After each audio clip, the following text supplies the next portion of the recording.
Sang imam. Beliau adalah seorang imam baru yang ditugaskan di salah satu masjid di London. Ia setiap hari pulang dan pergi dari rumahnya ke masjid dengan mengendarai bus umum.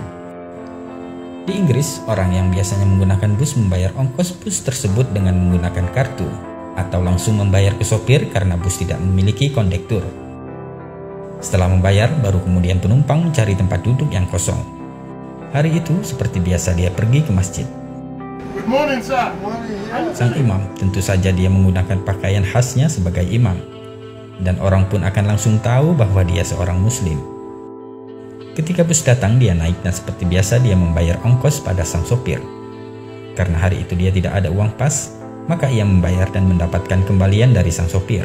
Sang imam pun mencari tempat duduk di bangku belakang yang kosong.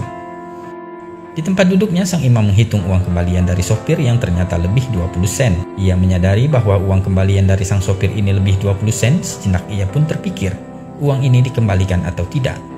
Dia berbicara di dalam hati, cuma 20 sen saja. Lagi pula bus ini adalah perusahaan besar. Apalah arti uang 20 sen ini? Jangan khawatir, masukkan saja ke kotak amal di masjid, pikir sang imam. Setelah sampai di halte yang tak jauh dari masjid, ia pun hendak turun dari bus dan berjalan melewati sopir bus tersebut. Dalam hatinya masih bergejolak atas uang 20 sen itu, antara dikembalikan atau tidak.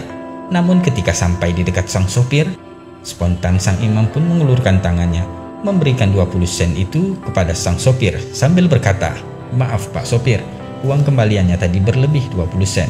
Dengan tersenyum sang sopir pun berkata, "Uang ini tidak lebih, aku sengaja memberikanmu kembalian lebih." "Apa maksud Anda?" tanya sang imam.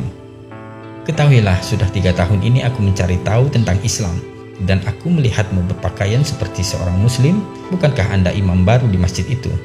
kata sang sopir. "Ya, benar," jawab sang imam. Lantas sopir itu pun berkata, "Jadi hari ini saya membuat keputusan, jika engkau jujur maka aku akan masuk Islam, dan jika kau menyimpan uang kembalian itu, maka engkau adalah seorang pendusta sama seperti yang lainnya," kata sang sopir tersebut. "Astaghfirullahaladzim," ucap sang imam dalam hati. Alangkah tercengangnya imam masjid tersebut sambil beristighfar berkali-kali menyesali apa yang telah dipikirkannya tadi jika ia tidak mengembalikan uang 20 sen itu. Alhamdulillah, Allah menggerakkan tangan sang imam untuk mengembalikan uang 20 sen itu. Dan setelah sang imam turun dari bus, seketika lutut dan badannya menggigil lemah. Seketika itu sang imam pun menangis dan beristighfar, "Ya Allah, hampir saja aku menjual Islam hanya karena uang 20 sen."